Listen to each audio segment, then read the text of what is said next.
디모데전서 3장 14절 16절을 한번 살펴보겠습니다. 디모데전서 3장 14절로 16절 같이 읽도록 하겠습니다. 시작. 내가 곧 내게 가기를 바라면서 이것들을 너에게 쓰노라. 그러나 내가 오랫동안 지체하니 내가 하나님의 집에서 어떻게 처신해야 할지 내가 알게 하려 하노니 이 집은 살아계신 하나님의 교회요 진리의 기둥과 터이라. 논쟁의 여지가 없이 하나님의 성품의 실신은 위대합니다. 하나님께서 육체 안에 나타나시고 성령 안에서 의롭게 되시고 선사들에게 복이시고 이방인들에게 선포되시고 세상에서 믿기시고 영광 속으로 올려져서 영접을 받으셨습니다. 네. 하나님의 집이라는 개념과 하나님의 집에서 우리가 어떻게 처신해야 하는가 이런 부분들을 좀 살펴보려고 합니다. 원래 성경은 어떤 문제가 있었을 때 문제에 대한 처방을 제시하기 위해서 기록된 책입니다. 그래서 우리 삶이나 우리 교회에 어떤 문제가 있음에도 불구하고 문제와 관계없이 그냥 일반적인 진리를 강론하는 것은 사실은 의미가 없어요. 문제가 있을 때 그 문제를 한번 진단하고 그 문제에 대한 처방을 살펴보는 것이 필요하다는 생각을 했습니다. 여러분이 잘 아시는 것처럼 디모데전서는 바울이 동역자였던 디모데에게 보낸 편지입니다. 그렇죠? 바울과 바나바는 1차 선교 여행 중에 루스드라라는 곳에 갔다가 거기서 디모데라는 청년을 만났습니다. 사도행전 14장에 보면 이제 그런 기록이 나와 있죠. 디모데는 하나님을 두려워하는 사람으로 회심한 후에 신실한 제자가 되었고, 바울과 디모데는 아버지와 아들 같은 유대 관계를 형성했고, 후에 바울은 다시 루스드라에 왔다가 사역을 위해서 그에게 할 일을 두고 그를 데리고 떠납니다. 바울은 디모데와 함께 에베소에 갔다가 그를 사역자로 남겨두고 떠났습니다. 후에 이 젊은 사역자의 사역을 위해서 바울은 조언을 해줄 필요가 있다고 생각하고 이제 디모데전서를 기록하게 된 거죠. 사도는 디모데에게 자기의 교리와 생활 방식 등에 주의를 기울이고 하나님의 집에서 바르게 처신하는 법을 가르쳤습니다. 사도는 교회의 유일한 직분인 감독과 집사의 자격에 대해서 가르치고 과부들을 돌보고 모든 사람의 귀감이 되는 사역자가 될 것을 권면했습니다. 루터는 이렇게 말했습니다. 사도는 장로들을 위한 모델로서 이 편지를 기록해서 그들이 무엇을 가르칠지 그리고 또 모든 상황에서 어떻게 교회를 다스릴지 알려줌으로써 사람의 지식으로 다른 성도들을 인도하지 못하도록 했다는 것이죠. 여러분 14절 한번 다시 주목해 보십시오. 14절. 내가 곧 내게 가기를 바라면서 이것들을 내게 쓰노라.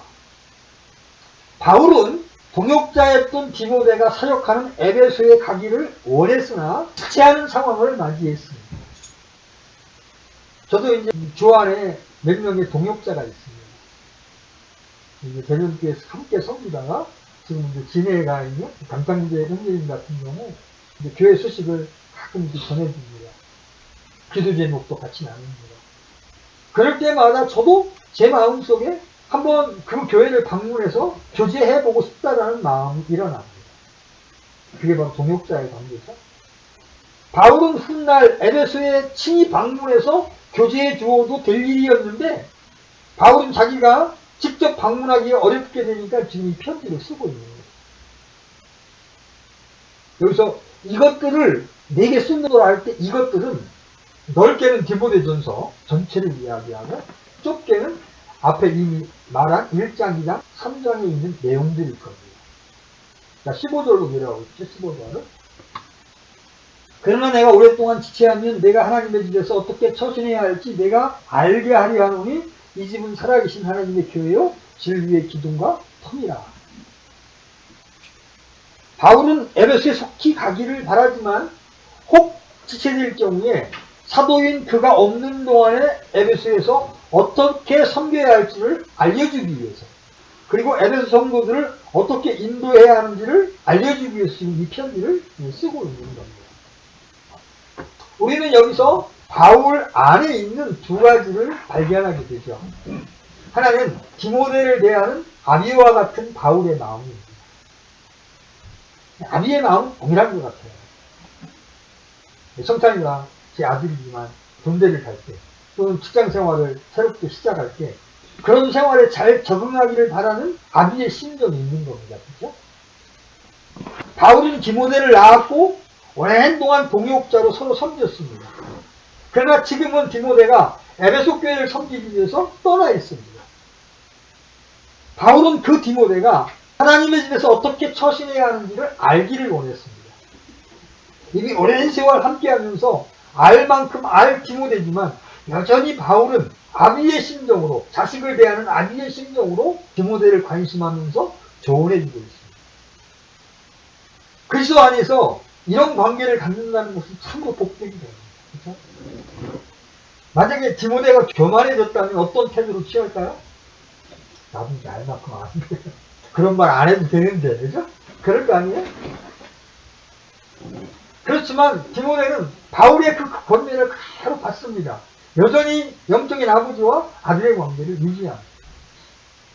제가 김해가 있는 그 형제님에게 고마운 부분이 있어요. 요즘 모임에 있을 때는 지식의 방면에서나 체험의 방면에서 저보다 약했을 수가 있지만 그 이후에 여러 교회 사역자로 이렇게 사역하면서 지금은 지식의 방면이나 체험의 방면에서 저보다 뛰어납니다. 생각하는 것이나 영혼들 대하는 걸 보면 제가 감탄을 할 정도로 도전을 받습니다. 그러면 이제는 뭐 형님들한테 별로 배울 게 없다. 이렇게 독립선언을 할 수도 있는데 그 형제님은 그렇게 하시지 않습니다. 겸손한 자세로 배우려고 하고 권면을 받으려고 하고 참 귀한 자세라는 생각이 들어요. 또 바울에게 있는 또 다른 것은 뭐냐면 그는 참으로 하나님의 교회를 안다는 것입니다. 이 교회가 어떻게 산출되었는지를 바울은 알고 있는 거예요. 여러분 16절이거든요. 16절. 논쟁의 여지가 없이 하나님의 성품의 신비는 위대하도다. 하나님께서 육체 안에 나타나시고 성령 안에서 의롭게 되시고 천사들의 위에 보이시고 이방인들에게 선포되시고 세상에서 믿기시고 영광 속으로 올려져 영접을 받으십니다. 여러분이 알고 있는 교회의 정의는 무엇입니까? 성경은 교회에 대하여 정말 다양하게 정의해야 합니다. 그죠? 교회는 그분의 몸이니, 교회는 그분의 신분이, 교회는 그분의 군산이 여러 가지 각도로 다양하게 정의되고 있어요. 그러나 우리가 잊지 말아야 할 것이 있습니다. 교회는 주님의 성육신, 십자가의 죽음과 피 흘리심, 부활, 승천이라는 엄청난 사건을 통해 산출되었다는 점입니다. 교회는 하나님의 피값으로 사신받은 가장 위대하고 존귀한 존재입니다. 오늘날 교회를 건물 정도로 인식하거나 일주일에 한 번 모여 예배를 드리는 정도로 인식하고 있다면 그것은 너무나 얕은 인식이에요.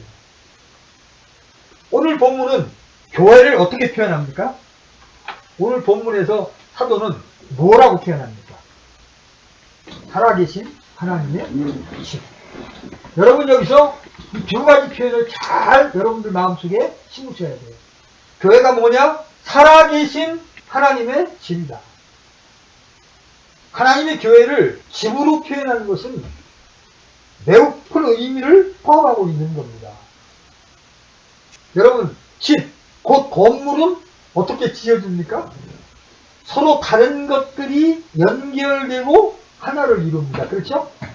시멘트가 있고 나무가 있고 전등이 있고 유리가 있고 각기 다른 것들이 서로 깜맞게 연결되어서 건물을 이루는 겁니다. 이것이 우리에게 주는 시사점은 매우 깊습니다. 성경은 주님의 교회에 대하여 이렇게 표현합니다. 여러분 에베소 2장 21절을 한번 열어보십시오. 에베소 2장 21절. 자, 같이 한번 읽어보겠습니다. 시작. 그 안에서 모든 건물이 콩맞게 함께 뼈대를 이루어 주 안에서 한 거룩한 전으로 자라가고. 지금 교회를 건물로 표현하면서 꼭 맞게 함께, 여러분 함께 한번 따라해 보시죠. 꼭 맞게 함께. 꼭 맞게 함께. 네, 이렇게 서로 다른 사람, 서로 다른 개성을 가진 사람들이 꼭 맞게 함께 연결되어서 하나님이 거하시는 처소로 지어져 가는 것이 바로 하나님의 집이라는 것이죠. 여러분, 놀랍고 위대하지 않습니까?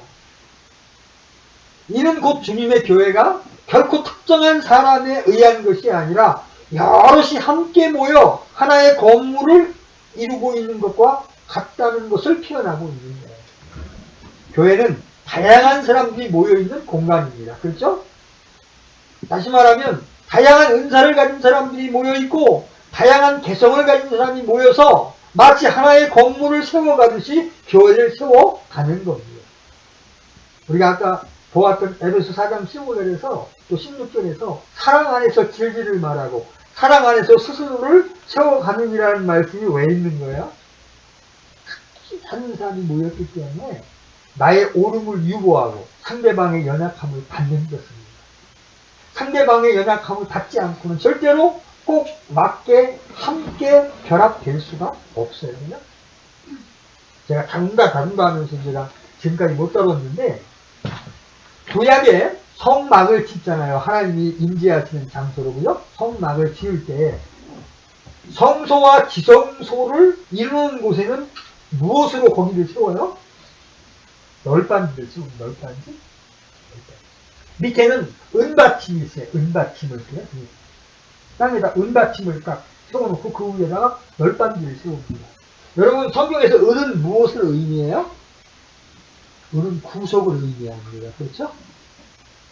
사람이 노예로 팔렸을 때 그 사람을 끄집어내려면 은 20개, 그죠? 은 30개 주고 사오잖아요. 은은 구속을 이야기합니다. 그래서 여기에 성막에 세워진 널빤지 하나하나는 어린 양의 피에 의하여 구속을 받은 성도들을 의미하는 거예요. 그런데 이 널빤지를 조각할 때 어떻게 조각하느냐 하면, 채울 때 갖다 어떻게 붙이느냐면, 이쪽 널빤지는 음각을 뜨고 이쪽 널빤지는 천에 만들 때부터 양각을 이렇게 떠서 양각과 음각을 갖다 쭉 끼워 맞춥니다. 우리가 나의 모습을 고집하고 변하지 않고 그대로 있겠다고 할 때는 이 두 개가 붙을 수가 있어요, 없어요? 못 붙죠, 그죠? 이 널빤지가 이 안에 홈이 파이는 것을 내가 감내하고, 그죠? 이 널빤지가 옆구리가 잘려나가는 것을 감수해야만 음각과 양각에 대해서 서로를 딱 맞게 붙여서 채울 수가 있는 거예요. 이 성막의 널빤지 하나하나가 구원받은 성도의 모습을 그려주고 있는 거예요. 그래서 교회 안에서 우리가 딱 맞게 함께 건물로 지어져 가는 데 있어서 십자가의 공헌은 절대적으로 필요한 거예요. 내 마음에 안 드는 사람을 어떻게 받습니까?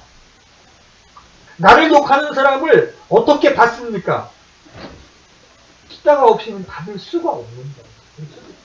그런데 오늘날 현대교회를 바라보면 욕은 고사하고 눈길만 좀 안 줬어도 시험이 되는 시대에 살고 있어요. 이렇게 안타까운 시대에 지금 살고 있어요. 특별히 우리는 지금 가정에서 모이고 있습니다. 큰 예배당 안에서 어떤 사람의 뒷꼭지를 바라보고 강대상을 바라보면서 예배를 드릴 때에는 우리의 연약함이나 우리의 시험되는 모습이 별로 드러나지 않습니다. 근데 소규모로 모이게 되면 어떤 사람이 어떠함이 다 드러납니다. 그래서 때로는 어떤 지체를 보고 불편함을 들 수 있고 시험에 들 수가 있습니다. 교회가 하나님의 집이고 가족이라면 새로운 영혼들이 오거나 또 구원을 받게 되면 기쁜 마음으로 그들을 맞이할 수 있는 마음이 여러분 안에 있어야 합니다. 근데 우리가 가족이라는 개념보다 남이라는 개념으로 작동하다 보니까 닭과 개가 먼 발치에서 쳐다보는 것만 이렇게 이제 눈만 껌뻑껌뻑 쳐다보기 쉬워요. 그 왜 그래요? 우리 안에 아직 지체라는 의식, 한 가족이라는 의식이 였기 때문에 그렇습니다. 그런 부분들 우리가 한 가지 한 가지를 주의해 나가야 돼요. 오늘 제가 하나님의 집에서 처신하는 부분을 다루면서 이런 부분을 나누는 이야기가 우리가 이런 환경으로 모이면 모일수록 우리의 연약함은 더 많이 드러납니다. 그런데 그것을 받지 못하게 됩니다. 그것을 받지 못하고 그걸 판단으로 들고 나가게 되면 이런 모임을 갖는 것이 굉장히 힘듭니다. 아무리 그것이 성경의 모델이라 할지라도 그 불편함을 기꺼이 주님의 생명으로 주님의 십자가로 받겠다는 마음을 받지 않게 되면 늘 마음이 어렵게 될 수가 있는 거예요. 그래서 우리 한 사람 한 사람이 자신의 자리에서 십자가를 지고 견고한 모습으로 있을 때에 훌륭한 집이 만들어질 수가 있는 거예요. 우리 이제 에베소서에서 우리의 존재를 밝힐 때 한 성령이라고 하는 표현이 나옵니다. 여러분 에베소서에 나온 7 하나를 기억하시죠?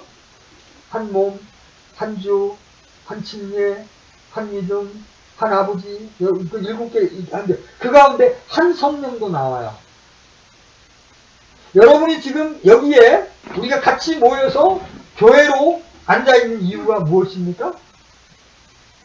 한 성령. 다시 말하면 같은 성령을 우리가 소유하고 있기 때문에 그렇습니다. 그죠? 우리 형제님 안에 주의 성령이 거하시고 우리 모친님 안에 주의 성령이 거하시고 제 안에 주의 성령이 거하십니다. 그죠? 한 성령 안에 있기 때문에 우리가 모이는 것이고 하나님의 말씀을 이해하며 들을 수가 있는 거예요. 집도 다양한 재료들이 모여서 하나의 건물을 완성하듯이 사람의 몸도 다양한 기능을 하는 지체들이 모여서 하나의 몸을 완성합니다.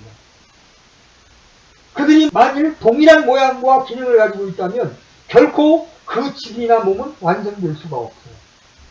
그래서 나는 얼마든지 깨트려지고 바뀌어져도 상관없어요. 우리 안에 계신 한 성령만 소유하고 있으면 되는 겁니다. 오늘 15절에서 다시 디모데전서로 돌아가면서 오늘 15절에서 바울은 하나님의 집에 대해서 2가지로 정의를 내립니다. 15절 한번 다시 가보시죠. 여기서 바울은 디모데에게 교회를 설명하면서 살아계신 하나님의 교회라고 정의를 내립니다. 여기서 먼저 살아계심이라는 단어에 여러분 주목을 하십시오. 이 말씀은 생명이 없는 우상과 대비되는 말입니다. 여러분 누가 절간에 가서 예물을 드리거나 또 불교 신자들끼리 교제를 나누면서 석가가 살아있다고 생각하지 않습니다. 그렇죠? 그는 죽었다고 다 믿습니다. 다만 그의 가르침을 서로 공유하는 것 뿐입니다. 그러나 우리가 믿는 하나님은 살아계신 분이십니다. 아멘. 그래서 교회는 살아계신 하나님이 거하시는 집입니다. 교회는 하나님의 처소예요. 그러므로 교회를 섬기는 자들은 매우 주의해야 합니다. 하나님이 살아계셔도 교회 안에 거하신다는 것은 무엇을 뜻해요? 우리의 생각, 우리의 말, 우리의 행동을 모두 살피시며 반응하신다는 것입니다. 여러분 교회 안에서 누군가와 아주 큰 싸움을 싸우고 그 문제를 화해하지 않고 딴 모임을 떠도는 사람들 가운데 제가 신앙을 제대로 하는 사람을 본 적이 없어요. 왜 그런지 아십니까? 이 불교에서는 절이 싫으면 중이 떠나면 되는 거예요. 그죠? 아, 나 이 주지 쓰면 진짜 싫다. 나 다른 절로 가겠다 그러면 끝나는 거예요. 그리고 그들이 믿고 숭배하는 석가는 살아있는 존재가 아니기 때문에 그들이 무언 짓을 했든 간섭을 안 해요. 그런데 우리가 믿는 하나님은, 교회의 주인이신 하나님은 우리가 한 말, 우리가 하고 있는 생각, 행동을 다 알고 계신다는 거예요. 그래서 어떤 일로 인하여 땅에서 묶이잖아요? 그러면 성경 말씀에 의하면 하늘에서도 묶입니다. 그렇죠? 이 하늘에서 묶인 것이 풀리지 않으면 어디를 가서도 그 사람은 싸우는 사람이에요. 다른 사람의 연약함만을 찾아내고 섬기는 자라기보다는 싸우는 자가 되기 쉽습니다. 왜 그래요? 하나님은 살아계셔서 우리가 한 그 모든 것들을 알고 계시기 때문에 그 문제의 본질을 해결하지 않으면 전진을 못하게 됩니다. 그래서 제가 그 전에 우리 모임에, 형제 모임에서 초대되어서 온 분이 계셨었는데 제가 우리 회원으로 제가 받지를 않았어요. 가셔서 불화한 장로 형제님과 화평을 추구한 다음에 오십시오. 그러지 않으면 어디 가서도 신앙이 되지를 않습니다. 근데 그분들이 그걸 받지를 못하더라고요. 그 사람 내가 지금 형사 소송을 하려고 그러는데 아는 것만큼 대단한 건데 내가 왜 그 사람을 찾아갑니까? 그러면서 제가 하는 권리를 전혀 받지를 못하더라고요. 제가 지금 살아계신 하나님의 교회에 대하여 설명을 드리고 있는 겁니다. 저는 때때로 형제자매님들의 모습을 볼 때 두려움마저 일어납니다. 연약한 제가 볼 때도 그러하고는 거룩하신 하나님 볼 때는 어떻겠어요? 오늘날 성도들이 교회를 이루는 문제에 있어서 너무도 육신적이라는 점입니다. 교회의 선택에 있어서도 그 교회가 교회의 기초에 서 있는가를 주목하지 않고 사람을 따라 자기 생각을 따라 이합집산을 거듭합니다. 그것은 동호회나 개 모임은 될 수 있을지 모르지만 살아계신 하나님의 교회가 되기는 어렵습니다. 두세 사람이 내 이름으로 모이면 교회라는 말씀은 맞는 말씀이지만 그 말씀이 남용되어서는 안 됩니다. 내 이름으로라는 말씀은 그렇게 간단한 것이 아니에요. 주님의 이름으로 모인다는 건 뭘 이야기해요? 주님의 인격 안에서 모인다는 거예요. 주님의 뜻 안에서 모인다는 거예요. 근데 교회를 어렵게 하고 교회를 파괴하면서까지 나가서 교회를 하겠다는 사람들 보면 저는 두려움마저 일어납니다. 하나님은 속지 않으십니다. 여러분 일주일에 한 번 은혜로운 설교를 기대하면서 이 모임에 머물기는 어렵습니다. 모든 형제들이 자기만을 우애줄 것을 기대하면 더욱더 어렵습니다. 여러분이 살아계신 하나님의 교회를 이루고 섬기겠다는 마음이 없으면 구경꾼에 머물다 떠날 수밖에 없습니다. 모임에 참석하고 있는 여러분의 태도는 어떤 것입니까? 정말 교회가 살아계신 하나님의 집이라는 인식이 있으십니까? 여러분이 만약에 청와대에 초청을 받았다면 한 교회로 모이는 것처럼 느긋하게 아무 준비 없이 가게 될까요? 아마 요란하게 준비할 거예요. 안 가더니 이발소도 갈 것이고 장애인들 같으면 미용원에도 갈 것이고 뭘 손으로 들고 가지? 이런 준비를 하게 될 거예요. 왜 하나님의 집이 청와대만 못하는 것입니까? 그것은 우리가 교회를 너무도 모른다는 것이죠. 그래서 집회에 참석하는 자세부터 집회를 대하는 마음가짐을 새롭게 해야 합니다. 이건 너무나 1차적인 문제지만 여러분의 주의를 위해서 한번 언급을 합니다. 집회에 습관적으로 늦는 것, 집회에 참석하지 못하면서도 교회에 연락을 주지 않는 것 같은 태도는 고쳐져야 할 습관입니다. 물론 살면서 이런저런 많은 어려움이 생길 수가 있습니다. 그런 때조차라도 내가 성령 안에서 머무는 법을 배워야 해요. 오랜 기간 육신 안에 머물게 되면 교회와 나를 분리하게 됩니다. 우리는 주의 이름으로 모이는 것을 소중히 여길 줄 알아야 합니다. 여러분 우리가 이렇게 주의 첫날 주의 이름으로 모여서 주님과 주님의 말씀에 따라 교제할 수 있게 된 것은 무엇 때문입니까? 하나님의 놀라운 사랑 때문입니다. 그렇죠? 독생자를 아끼지 아니하시고 우리에게 보내주심으로 그 은혜를 입은 그 때문에 우리가 지금 모여 있는 겁니다. 그렇지 않으면 일요일날 여러분 어떻습니까? 골프 좋아하는 사람은 골프를 치러 갈 수도 있고요. 그죠? 영화 좋아하는 분들은 영화 보러 갈 수 있는 이 시간에 우리가 여기 모여 있는 이유는 다른 거 없어요. 우리가 그 놀라운 하나님의 사랑을 받았기 때문에 그 주님 안에서 교제하는 것이 그것보다 더 좋기 때문에 모여 있는 겁니다. 나아가서 교회가 정한 집회는 특정한 사정이 없는 한 함께 할 줄 알아야 합니다. 여러분 나름대로 이유가 있을 수 있죠? 바빠서 은혜가 안 되어서 말씀이 성에 차지 않아서 여러 가지 이유를 댈 수 있을 겁니다. 그러나 그렇게 생각하는 사람의 마음 중심을 한번 들어가 볼 필요가 있습니다. 어쩌면 하나님의 교회를 경홀히 여기는 마음이 자리 잡고 있을지 모르는 거예요. 그리고 세상의 즐거움에 빠져 있는지도 몰라요. 성경은 우리에게 이렇게 권면합니다. 여러분 마태복음 13장 12절 한번 열어보시죠. 마태복음 13장 12절. 여기 아주 엄중한 경고가 나왔습니다. 같이 한번 읽어보겠습니다. 시작. 있는 자는 누구나 받아서 더욱 풍성하게 없는 자는 누구든지 자기에게 있는 것도 빼앗기리라. 재미있는 것은 영적으로 분량이 있는 형제자매들이 더 모이기를 사모한다는 거예요. 교제를 더 기뻐한다는 거예요. 그러니까 어떻게 돼요? 더 풍성해집니다. 반면에 분량이 연약한 분들이 멀찍이 떨어져 있다가 시험에 들게 되면 있는 것마저 빼앗기는 것을 보게 됩니다. 제가 지금 하나님의 집에서 어떻게 처신해야 되는지에 대한 기초적인 이야기를 좀 하고 있습니다. 또 구원받은 하나님의 자녀라고 말하면서 교회 안에 봉사를 맡으려 하지 않습니다. 교회 안에서는 다양한 기능들이 필요합니다. 그렇죠? 교회는 말씀을 맡은 형제도 있고요. 기도를 맡는 형제도 있고요. 주방에 봉사하는 지체들도 있고요. 다양한 봉사의 직분이 있어요. 그런데 이런 것들을 하지 않으려고 옛날에 이제 우리 모임에 두 자매의 이야기를 좀 해드리겠습니다.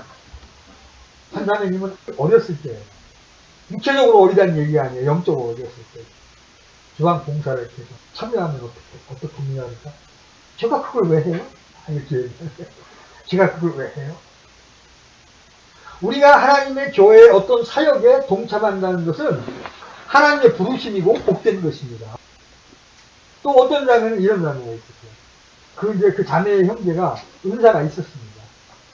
젊기도 했고, 제가 좀 부담을 줘서 훈련을 시킨 다음에 저의 뒤를 이어서 교회에 봉사하기를 원했습니다. 그 형제의 자매한테, 자매는 언젠가 하나님이 형제를 쓰실지 모르는데, 그때 자매님도 기꺼이 봉사의 자리에 나서야 합니다. 이렇게 제가 권면을 했어요. 그랬더니 이 자매님이 너무나 충격을 받는 얼굴을 보이는 거 있죠. 전 못해요. 저는 연기도 못하고 절대도 못해요. 그거는 우리 생각도 하지 않고 있어요.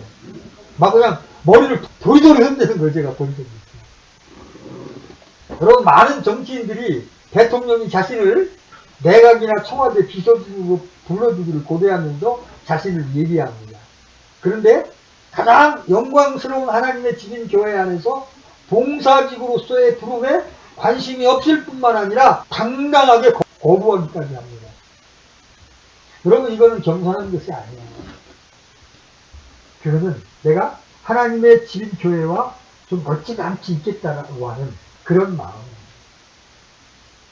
자, 이제 그 다음에 우리의 언행은 어떻습니까? 성경은 우리가 교회로 모여서 말을 나눌 때 이런 모습이어야 한다고 말씀하십니다. 여러분, 골로새 4장 6절 합니다. 그렇죠? 골로새 4장 6절.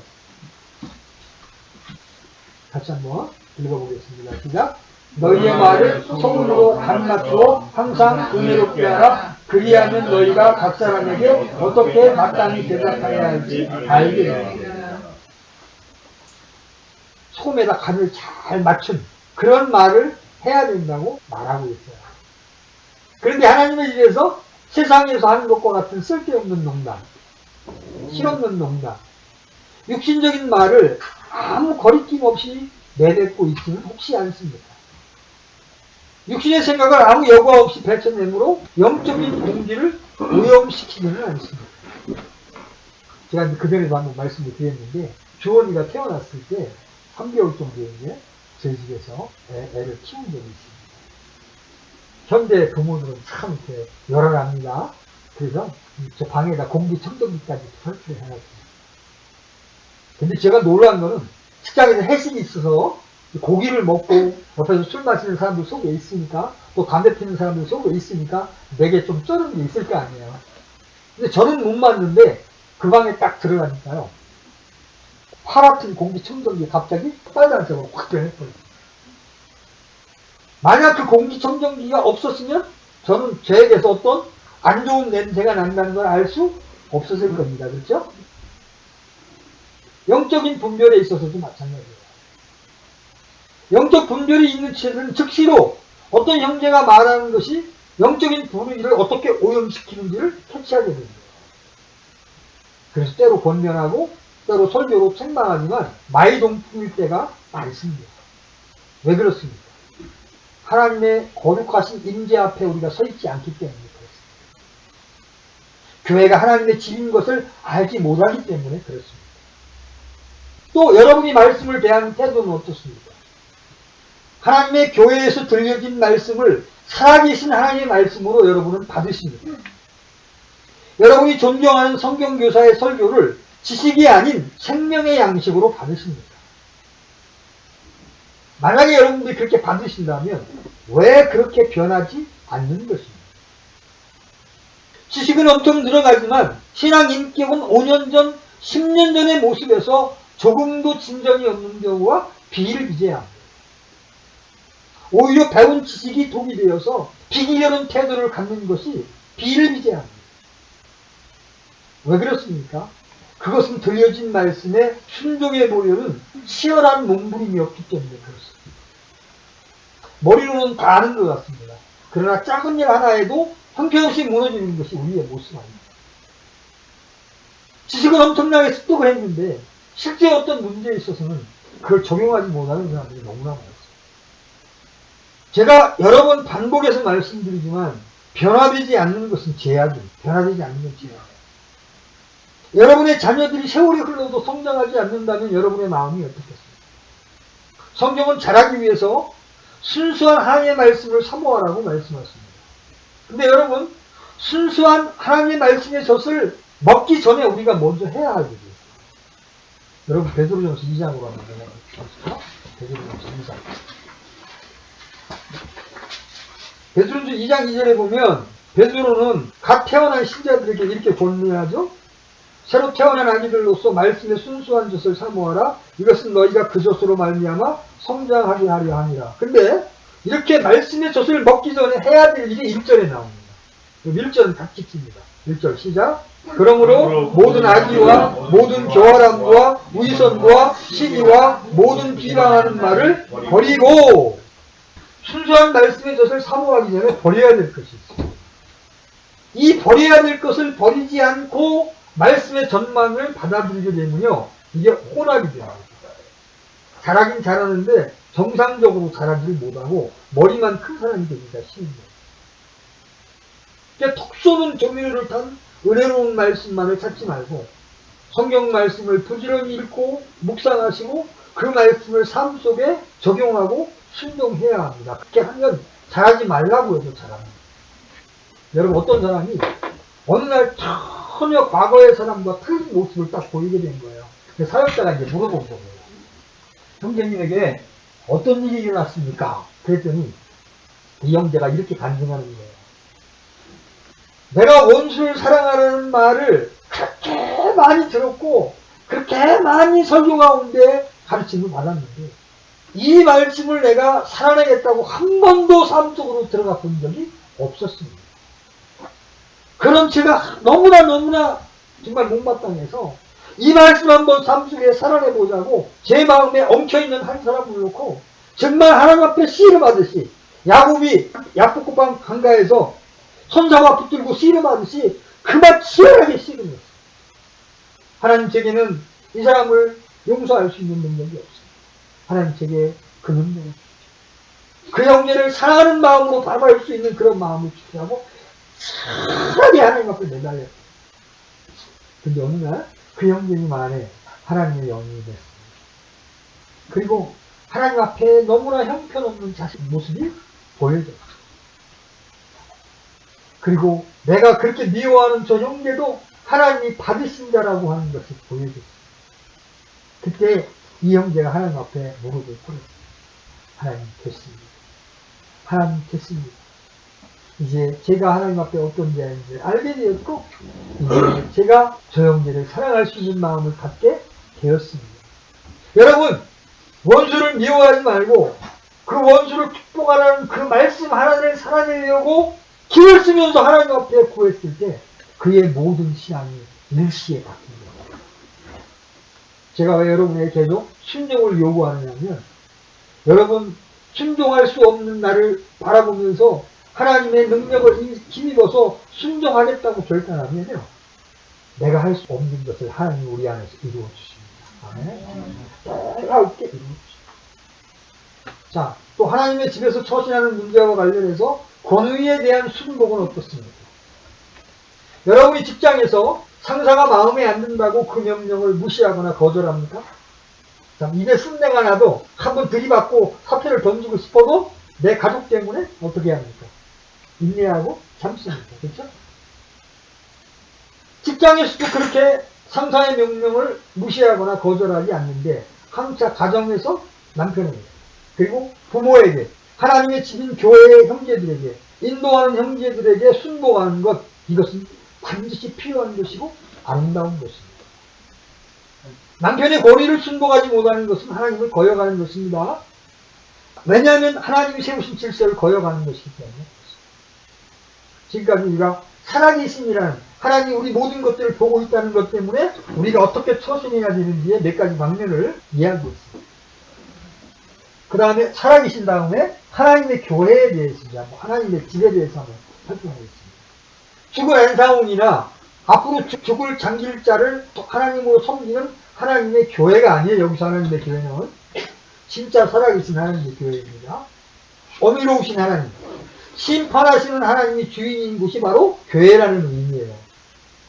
이런 하나님의 집에서 우리가 어떻게 처신해야 하는지 알아야 하는 이유가 어디에 있습니까? 교회가 바로 살아계신 하나님의 집이기 때문에 그렇습니다. 다시 디모데 전서 다시 돌아가시죠. 바울은 이 하나님의 집을 정의하면서 이런 표현을 쓰고 있습니다. 15절 제일 하반절 봐요. 이 집은 이렇게 말하는 데를 우리 같이 한번 읽어봅니다. 시작. 이 집은 살아계신 하나님의 교회요 진리의 기둥과 터니라. 교회가 진리의 기둥과 터를 갖고 있지 않으면 공허한 것입니다. 여러분, 기둥 없이는 집이 설 수가 있어요, 없어요? 기둥이 없으면 집이 설 수가 없죠. 또 터가 없이는 교회가 지탱될 수가 없습니다. 교회를 지탱하는 것은 무엇입니까? 교회가 무너지지 않고 세워질 수 있는 것은 기둥과 터, 바로 진리입니다. 하나님은 진리를 기둥과 터로 삼은 교회 안에 당신의 집을 지어나갔습니다. 그러므로 교회 안에 가장 중요한 것은 진리입니다. 진리를 저버린 단체는 교회라고 할 수가 없어요. 가톨릭이 여호와의 증인이 신천지가 자신들을 교회라고 부른다고 해서 하나님의 교회가 될 수 없는 것은 터와 기둥이 성경의 것과 다르기 때문입니다. 우리가 바른 성경과 바른 교리를 붙잡는 이유도 바로 여기에 있습니다. 교회가 왜 무너집니까? 반석이신 그리스도 위에 세워지지 않았기 때문에 그렇습니다. 특정한 사람이나 그 사람의 기초 위에 세워진 교회는 결국 그 사람의 어떠함에 따라 일어나기도 하고 무너지기도 합니다. 교회는 반드시 진리이신 그리스도 위에 세워져야 합니다. 교회가 왜 알아갑니까? 기둥인 하나님의 말씀으로 세워지지 않았기 때문에 그렇습니다. 우리가 조심스럽게 하나하나 성경을 따르기를 소망하는 이유가 바로 여기에 있습니다. 우리는 진리를 붙잡는데 부지런해야 하고 어떤 대가를 치르더라도 이 진리를 붙들어야 합니다. 교회가 왜 무기력합니까? 성령의 운행하심이 없기 때문에 그렇습니다. 우리의 육신이 깨트려지고 하나님의 영이 두루 운행하셔야 활기가 있게 되는데 돌들이 굳어있으면 움직이지를 못하십니다. 우리 사이에 운행하시지 못합니다. 그래서 우리는 먼저 하나님의 집에서 어떻게 처신해야 하는지를 알기 전에 하나님의 집이 무엇인지를 선명하게 인식할 필요가 있습니다. 하나님의 집은 살아계신 하나님의 교회입니다.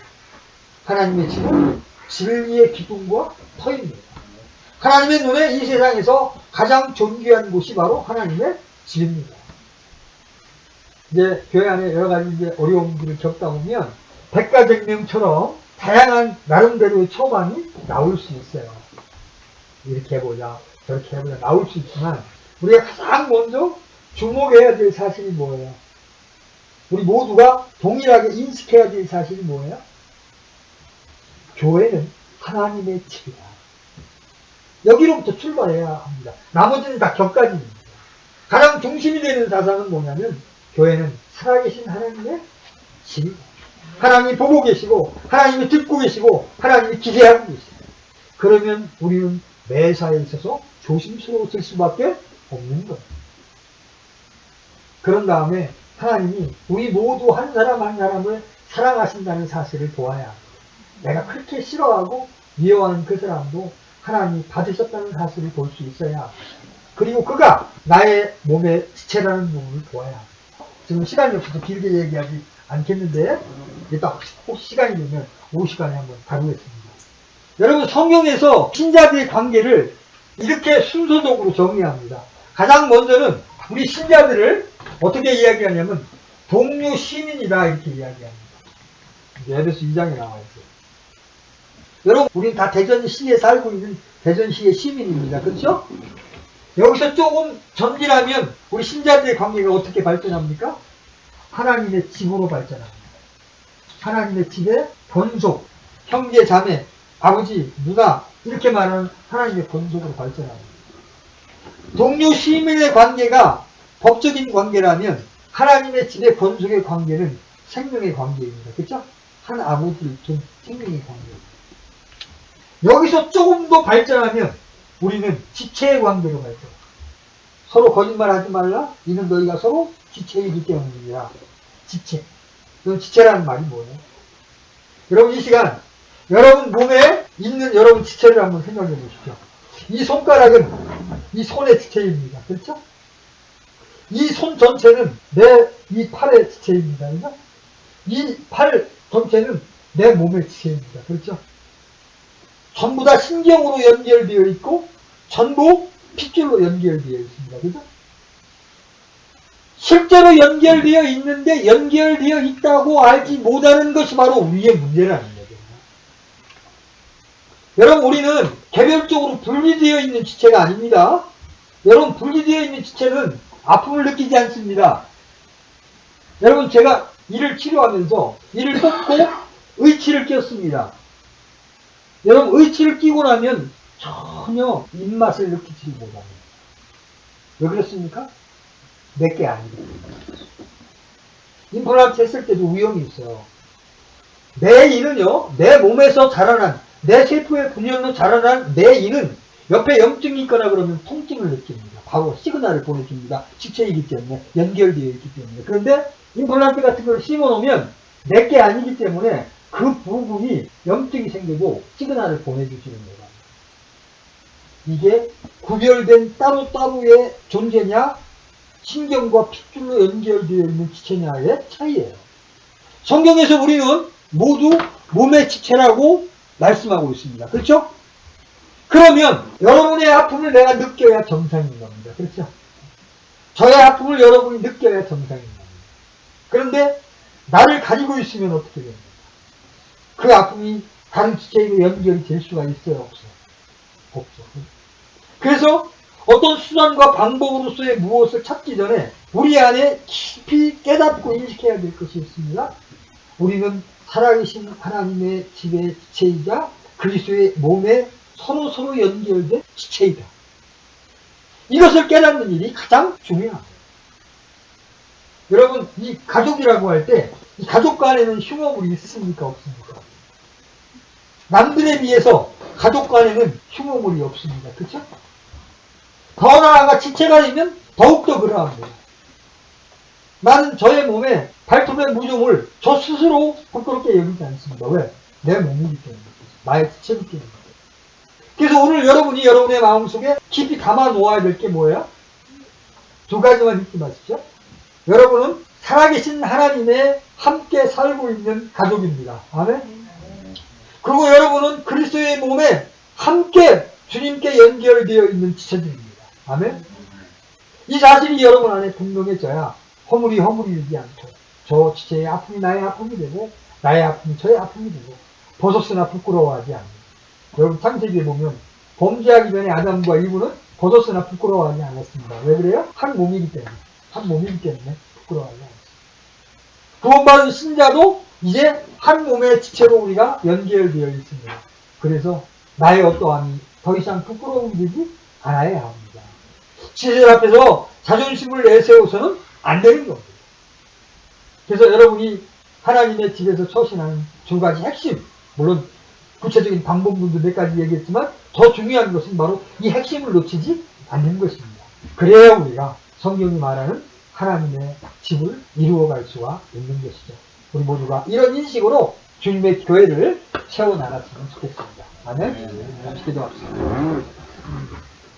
하나님 아버지, 하나님의 집 밖에 있던 애인들을 복음을 통하여 하나님의 집 안으로 불러주시니 감사합니다.